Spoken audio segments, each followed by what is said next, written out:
Good evening.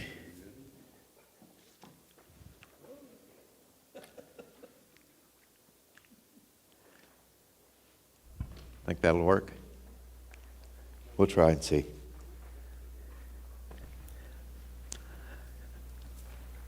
How are y'all doing? Are you keeping up with your reading and your praying and everything? We still haven't got those books in, have we, Terry?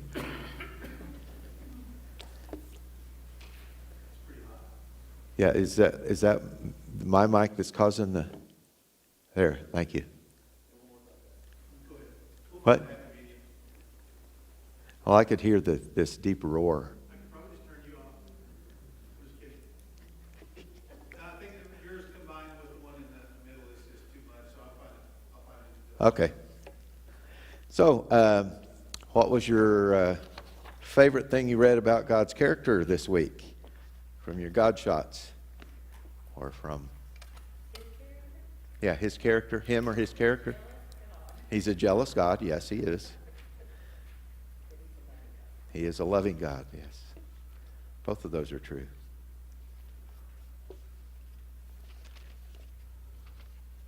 So, as of this morning, because they said this, or today, I keep saying this morning because I do it first thing in the morning, but as of this morning, we have finished Leviticus. And I liked what she said. How many of you are excited to finish Leviticus? Until you realize we're coming to Numbers next, right? Now, there are some good things in Numbers, some good things in Deuteronomy, but there's a lot of kind of tedious things in both of those. Numbers, you've got all of the and the what census kind of stuff. And then Deuteronomy is the second telling of the law, so you have a lot of the law and stuff that you just read in Leviticus. You're going to read it again in Deuteronomy, but we'll make it through it. So, and then you get to the history part, and that's the part I like. I really like the historical books more than any of the rest of them. So, in the Old Testament, but that's just me. So, in there, one of the things that she mentioned were there are three types of law. There's civil law, ceremonial law, and moral law. Do y'all remember that? So what's the difference between them, and what ones are still valid today? What is civil law?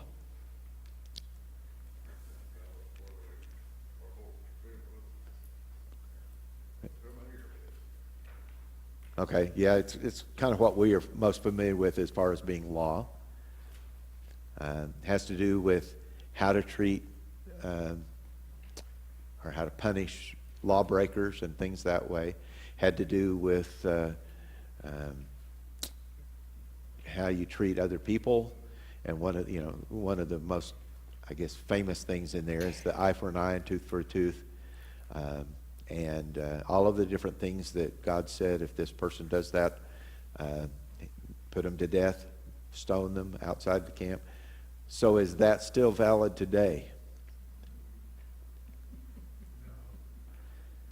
The concept is. Yes. Judges have changed. Judges have changed. And part of that, and she mentioned this several times, is that it was the Jewish nation was a little different because it was a religious as well as a political entity. And so, and it was the first time God actually called a people his people, and that had a big responsibility, with great blessing comes great responsibility. And they were responsible for showing the nations who God is. And so they were held accountable, held to a much higher standard than the other people around in the world. And whether you like it or not, if you claim to be a Christian, you're held to a much higher responsibility, or a much higher level, much higher standard than other people. So, that's something that we need to remember. What about ceremonial law? Right.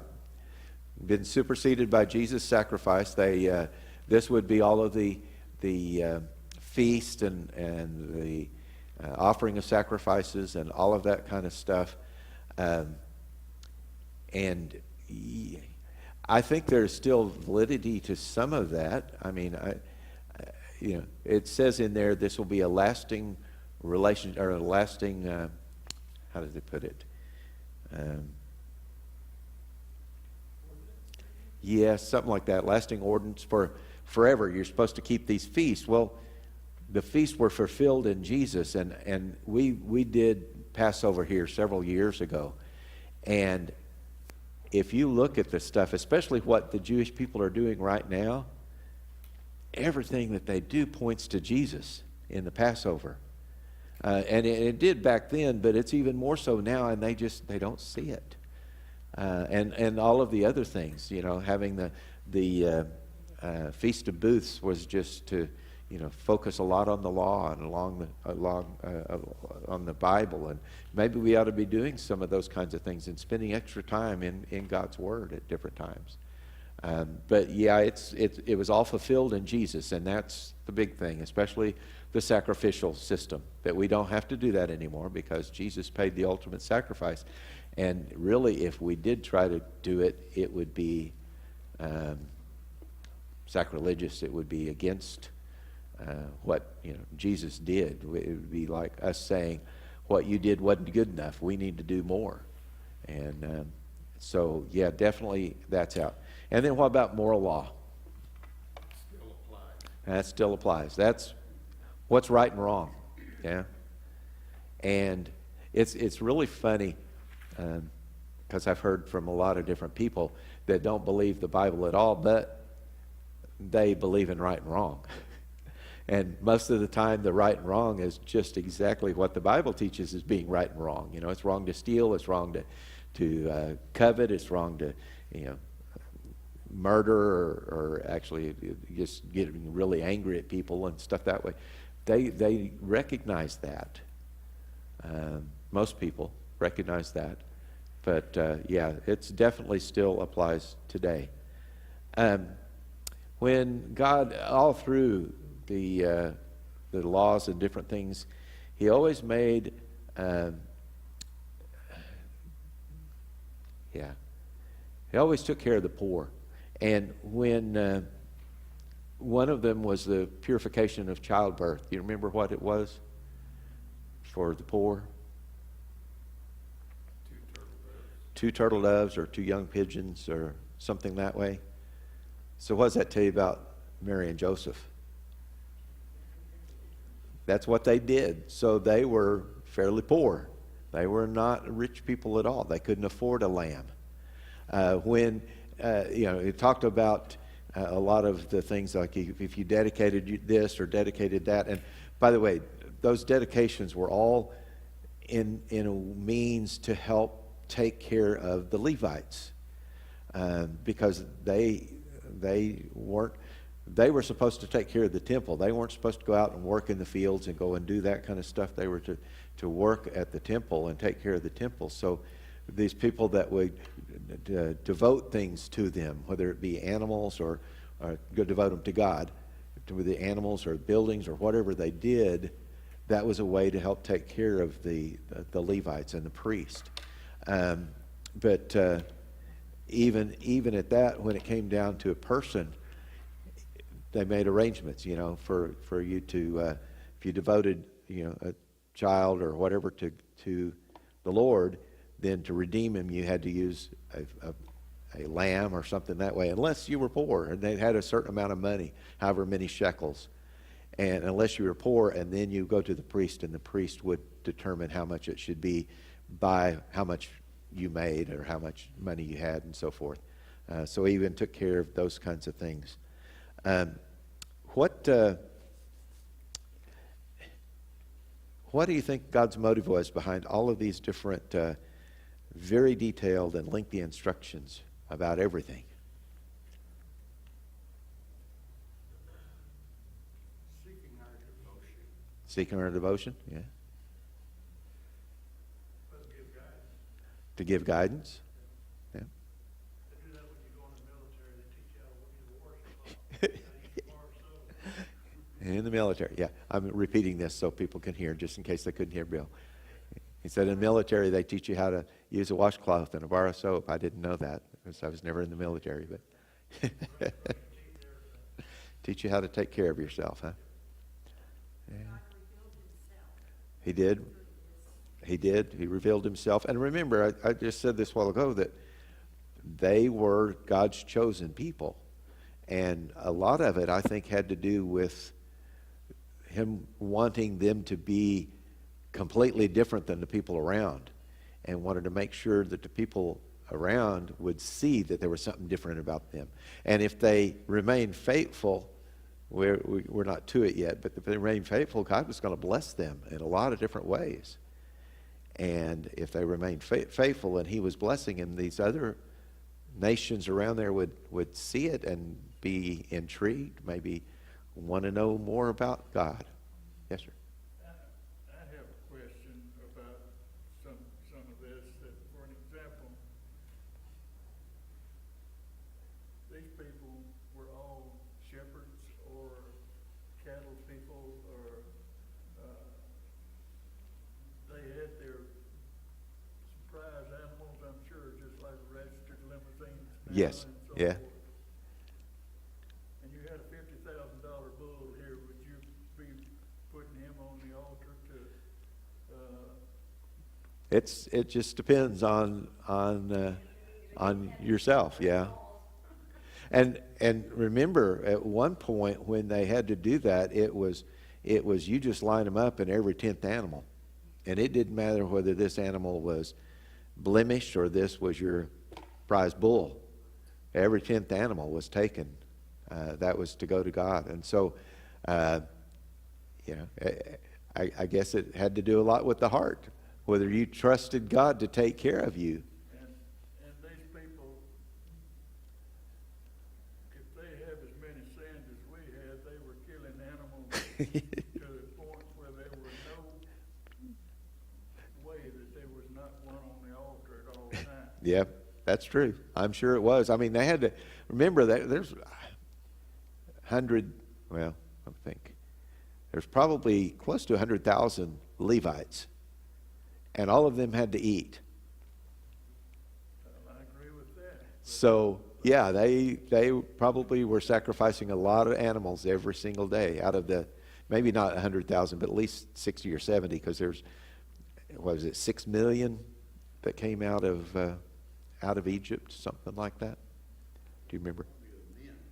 Yeah, that's true. That was men when they counted. They just counted the men. So Well over a million, between $1 million and $2 million total came out of Egypt. yeah. So Anyway, they had a mess there going on all Yes. the time. Yes, they did. And everything else around and with the sins that's going on with that many people. yep. And when they built the temple in Jerusalem, they still had all of that going on. How would you like to have all of that, just right over here, having all of the animals pinned up and then slaughtered and burnt and everything while you're in here trying to pray?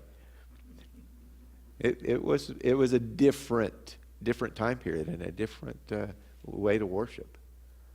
So, yeah, things were a little different back then. There were a lot of rules about leprosy. What is leprosy? Or was it in the Bible anyway? Any skin disease, yeah. Whatever, it could have been like cancer. It could be a little bit of what we call leprosy today, which is Hodgkin's disease. Is that right? Something like that. And it could have been eczema, could have been any of those kinds of things. They called it all leprosy. And so there was very, very strict guidelines of how to deal with it. Because if you had a rash, you had to go to the priest, and the priest had to, there's certain things that they did, and then they'd clean you and send you home, come back, because they wanted to make sure it wasn't a contagious skin disease. And if it wasn't, then they just have you, clean, wash yourself real good, and stay out of camp till it healed. Yes, sir. Yes, in the house. Yeah, this in the house could have been mildew, whether it had mold, black mold, that's very, very dangerous now. But mold or mildew or anything like that in the house, because most of their houses would have been like stucco, and so they had to watch for that. But why did God tell them all of these laws about how to take care of their houses? Because they weren't living in houses, were they? They were living in tents. Oh, because when they got into the promised land, they would have houses. Yes. And that had to follow through. Yeah. They had to, because when they got in the promised land, they would have houses. And I think that was part of God fulfilling his promise ahead of time, saying, when you get there, not if you get there, but when you get there, you're going to have a home and you need to do this.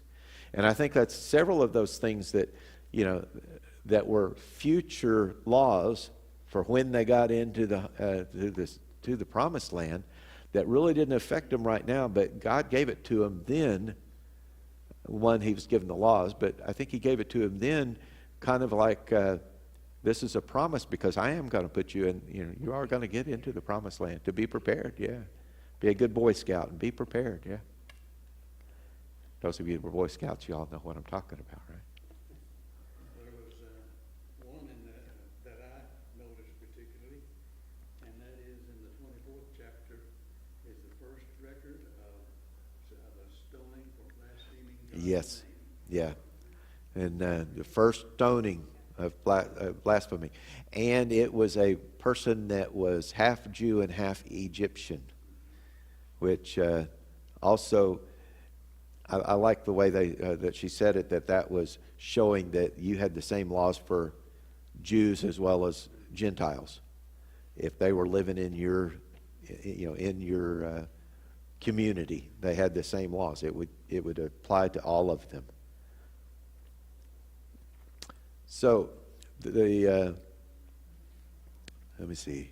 I already did that. Oh, on the poor, God also gave them some laws or rules of what to do when they were gathering in their crops. What was that? Leave the gleanings. Not go over it twice. Why? So the poor could come in and glean it.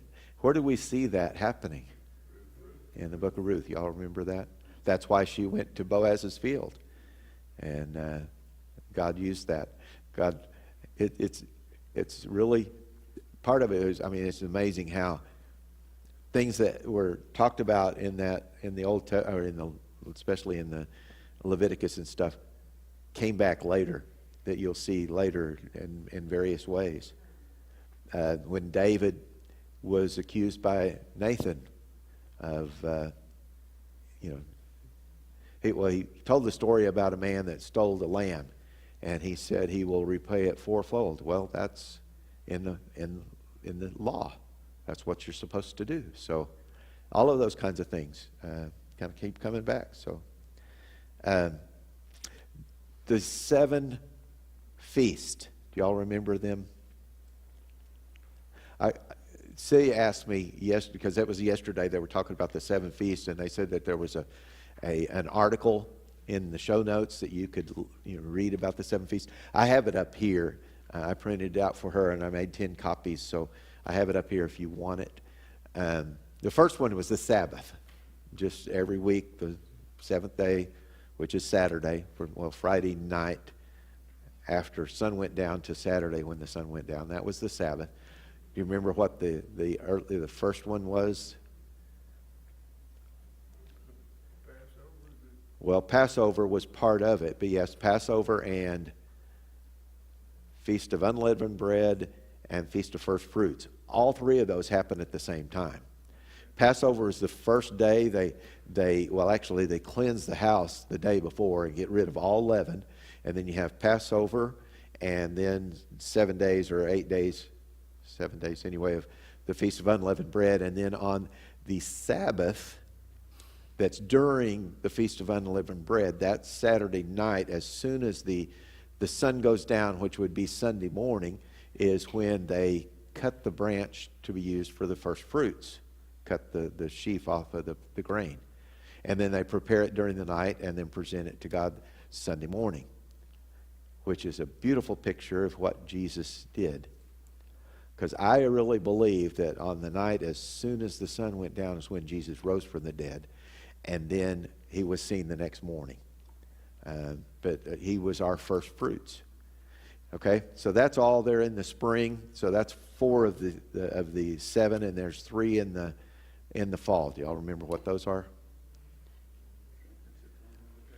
Trumpets, the Day of Atonement, and Tabernacles. Trumpets, a lot of people believe that may, and it's in end of September, 1st of October.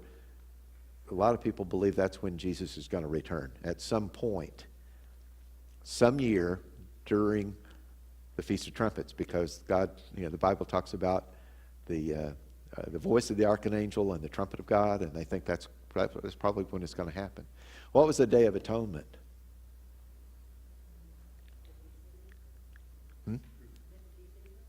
Well, no, it's in that September-October time frame. Yeah, it's crucifixion, but that was when the one time a year that the high priest could enter the Holy of Holies and pour out the offering or the sacrifice. Right, for all the people. That was the Day of Atonement, Yom Kippur. A lot of times they just called it the day. What was different about the Day of Atonement than all of the rest of the feast? Do y'all remember? There was one thing besides going into the Holy of Holies. But this would be for every single person. Well, that's what I don't know what you're talking about exactly, except the priest had to atone for himself. Right. Yes. And then for all people. Yes. I don't know if that's what you were asking. No, this is just, in general, all of the people had to do one thing different on that day than every other feast. Just seeing if y'all noticed it. All of the other feasts, it says, do no regular work. Which means that you could still cook if you needed to, prepare food. Day of Atonement, do no work, period. That was the one day a year that they weren't supposed to do anything but worship, offer their sacrifices. That was a big difference. That really also set that day apart from all of the other feasts. Yes. We're getting close, and I only got through the first page. Let's see what's over here. Oh, and then the Feast of Booths. Why did they live in booths?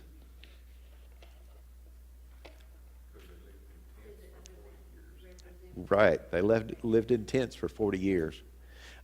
In fact, I've heard that they don't put roofs over them. It's just sides. And that way you can lay there and see the stars. And if it rains, they said that's even better. Because it gives you more of an idea of what the children of Israel went through during the desert. Of course, I'm not sure how much it rained during the desert, but just the fact that it was a rough go living in the desert and all that travel. And then, besides the feast, there's also the Sabbath year. What's that? No, not Jubilee, just the Sabbath year. Yes, every 7th year, what did they have to do? Or what did they not do? I'm sorry? Leave their fields uncultivated. Right, uncultivated. You don't plant and do anything that one year. You have to let it lay fallow, which is good for the soil. All right, that's one of the things that led to the Dust Bowl in Oklahoma, is because they didn't know how to replenish the minerals in the soil, and it just destroyed the soil, and you couldn't grow anything.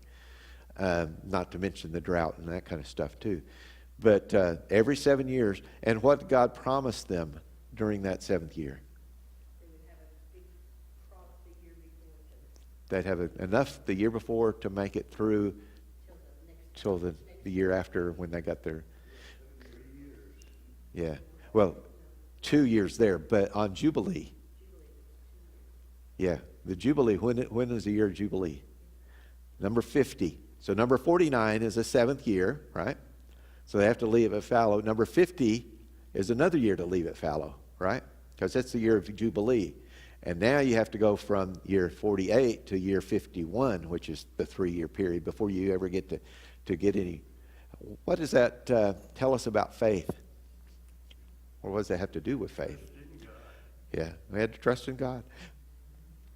But you have to also remember, if God was providing for them, he said, I will give you enough on year 48 to make it through. So if they didn't have a real big yield on 48, what would happen then? Well, they might. On the 7th year Uh-huh. deal, and there's something there that if a person owes you money or whatever is in debt to you, that you have to forgive him of that. That's at the year of Jubilee. Okay. Yeah, on the 50th year. 50th year. Yep. So Rosh Hashanah wasn't mentioned in these holidays. Well, it is. It's, what is Rosh Hashanah? That's the Jewish New Year. Rosh Hashanah, yeah. It's part of one of the other festivals. Okay. But it is the Jewish New Year, so it'll be one of the fall ones. May have been with the trumpets or. I was Jewish for Rosh Hashanah and Yom Kippur. I worked for, Yeah. and I got those holidays off just like. Yeah. And look forward to it too. Yeah.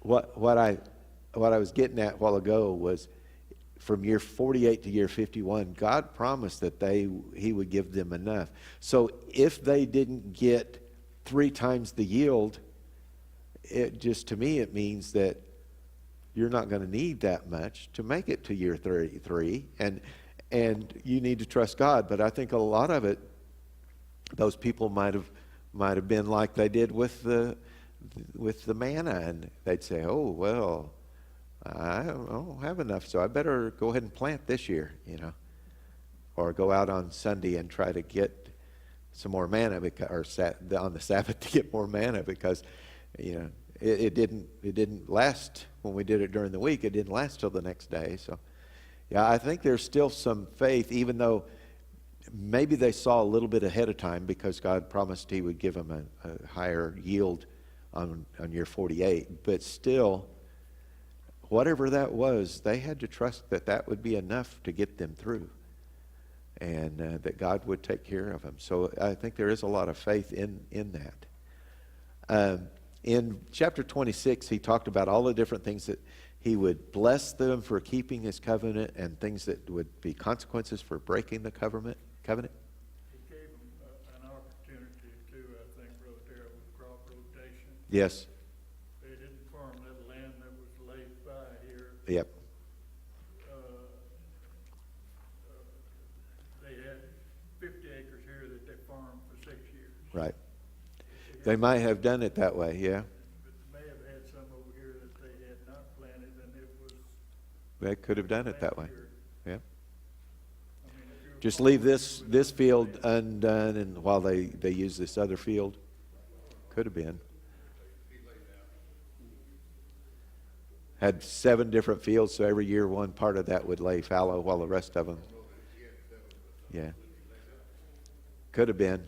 But it does say that he would give them an abundance in this year to carry over until. So that's why I was thinking it's just all at once. But it may be, they may have done the other way too. I mean, we depend on him a lot. Yes. It depends on us to. Yeah, he gives us wisdom. And you notice on the blessings and the consequences, especially the consequences, it's like, okay, if you reject me, this is going to happen. And if you still reject me, then it's going to get worse. And if you still reject, it's going to get worse, and it's going to get worse. And the very last thing was that they would be dispersed throughout other nations. And that's exactly what happened to them. Yes, all these other things had happened as well, but they eventually was dispersed. God knew ahead of time. But what did he say? If you repent,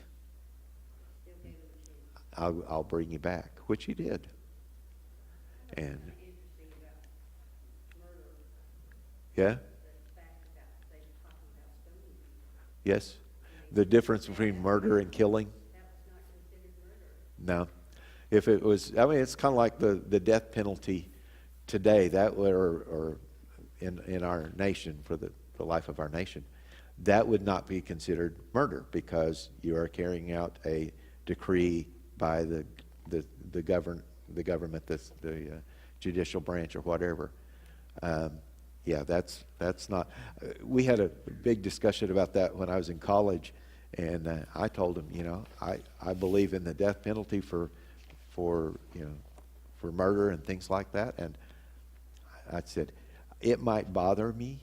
I might have nightmares and stuff, but I said I believe it that, you know, if that was my job and they, you know, told me that this person should be executed, I would do it because I think that that's a deterrent to a lot of really bad behavior, and it's talked about in the Bible. I want to say judge by their peers, you know. Right. Free, a fair trial. Right. You know, and mistakes happen, but I mean, that's the whole basis of it. Yeah. All has been figured out without a doubt. And I wonder in our courts today how many mistakes are made just because of, you know, money and greed and all those kinds of things. I don't think that was the case in the Bible. I think they were very cut and dried. By the way, I read a story years and years ago about a tribe of people, and they had a 100% perfect rate about crime and determining if somebody was guilty, and everybody knew it. And what happened is they had this, like a barn, and had I think it was a horse or a donkey or something inside there. And people who were accused of a crime went in there by themselves, and they were told to hold the tail of that donkey and, you know, as loud as they did, say, "I am innocent from all charges." And then when they walked out, they would know. Well, what they did is they put a whole bunch of ash and stuff on the tail of the donkey, so they came out with their hands all dirty. They knew they were telling the truth. If they came out with their hands clean, they knew they were lying. But the people never knew all of this stuff. Only the leadership did. I thought that was pretty interesting. Normally, if they didn't yell that, was that supposed to upset the donkey? No, it was. I don't know how. Everybody believed it. But you know, as far as what was really happening, if you went inside there, if you were guilty, you knew not to grab that tail of that horse or donkey, whatever, because they would know that you were guilty, because you couldn't do that and get away with it. So you just stay away from them, and you'd come out clean as a whistle. Sins that they committed, it was encouraging to me that it said that God promised not to utterly destroy. Yes, there'd always be a remnant, always. And over and over and over throughout, even, you know, when they were sent into dispersion, they still had a remnant. Yeah. Always keeping his promise to Abraham. Still keeping his promise to Abraham. Okay, I know I went a little over. It's a weekly occurrence, I guess. Well, let's stand and we'll sing our dismissal chorus.